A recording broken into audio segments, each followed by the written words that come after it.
The best-selling station wagon in America gets some surprise updates. I'm at the 2022 New York International Auto Show, and this is the refreshed 2023 Subaru Outback. Let's take a first look.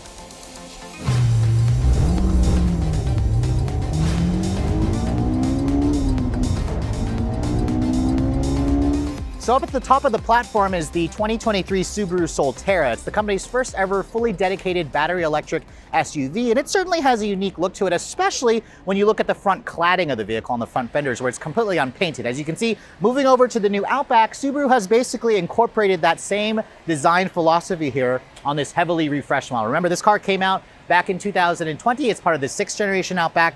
And you can see, in addition to the new front end, we also have a larger grille. This particular one here is the Onyx edition, so it also includes some black accents to it. The grille is larger, it's their hexagonal grille. It's got the black bar going through, it's got larger air intake openings. Overall, I think the grille looks better. It also has these new headlights. These are a newly designed headlight, which have a little bit more of an aggressive look to them. You have an LED low and high beam, you have LED daytime running lights. The turn signal is an incandescent design, and on the higher trims, they will swivel. And then you can see down here, follow me over to the lower front fascia. This right here, I'm still not sure how I feel about it. I will say, however, because on the Outback, there is a painted portion here, unlike the Solterra, where it's completely black plastic on the fender entirely.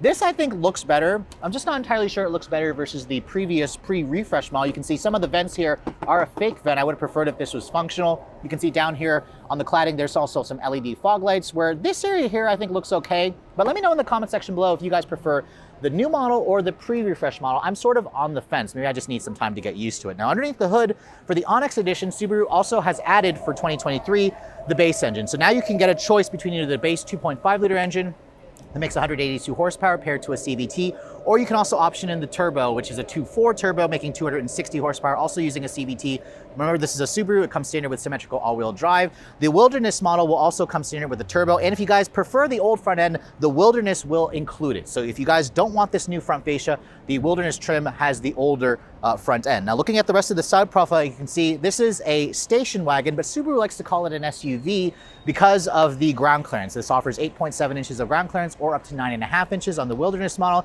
You can see around the side profile, the cladding here has also been updated. You can see Subaru says they made the cladding more functional to give it a more expanded area, where this will help to protect the paint, because remember, Subaru expects Outback owners to actually take their vehicle off-roading. You can see the wheels on this Onyx edition are also updated because this is the non-turbo model. So these wheels look like they came from the premium, but they have a black painted look to them.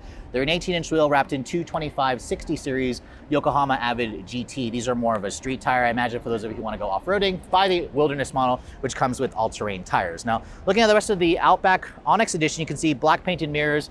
You have a standard sunroof. Subaru does not offer a pano roof. And then this is just a heavy refresh, so the car pretty much looks the same here, aside from, again, the new cladding that you find along the side of the vehicle, which really helps stand out with the white paint. Now, looking at the rear of the vehicle, it actually looks the same.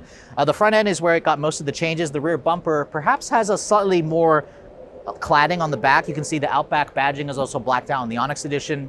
This one here, you can see also looks pretty good with the white exterior color. Opening up the cargo area, you can see hasn't changed. You have 32.5 cubic feet of space. If you fold down that second row seat, it expands it out to 75 cubic feet of space. Now, moving to the interior, you can see the exterior got a pretty light refresh, and on the inside, mostly the interior stays the same. However, Subaru has upgraded the tech. The first thing I want to talk about is in that screen. You still have a choice between either the base model, which has two 7-inch screens, or this larger 11.6-inch screen. The big news, however, is Subaru has now added wireless Apple CarPlay and wireless Android Auto. It's the first Subaru to get that feature. It also has over-the-air updates. Subaru also says you can expand the CarPlay so it takes up the full screen. The fact that they added wireless CarPlay is a huge improvement. I think that's really what owners were looking for. The rest of the cabin, you can see this is the Onyx edition. So you have the StarTech seats, which are waterproof. You have this contrast green stitching, which certainly looks nice. And then in terms of the tech, the EyeSight driver assist feature, you have the two stereoscopic cameras here at the top. However, on the higher trims, there's also going to be a wide-angle mono camera in the center. That's going to help the vehicle's driver assistance tech see basically pedestrians and bicyclists earlier and in better conditions or in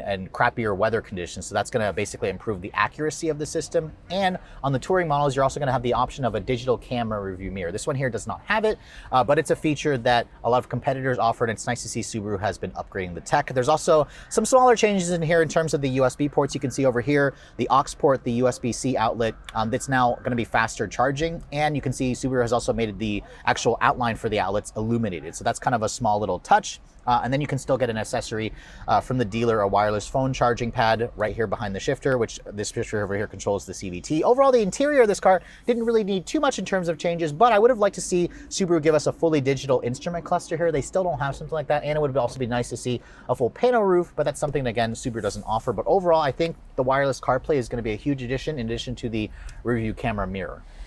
So it was kind of a surprise that Subaru actually gave the Outback some updates for 2023. Although this model has come out in 2020, it didn't really need that many updates. The new front end obviously is very controversial. Let me know what you guys think of the styling. I like the fact that Subaru now offers a base 2.5 liter engine in this Onyx edition. However, the one change that I wish Subaru would make is offer an electrified version of the Outback. A hybrid version would be a really great addition. I imagine a lot of owners would consider that.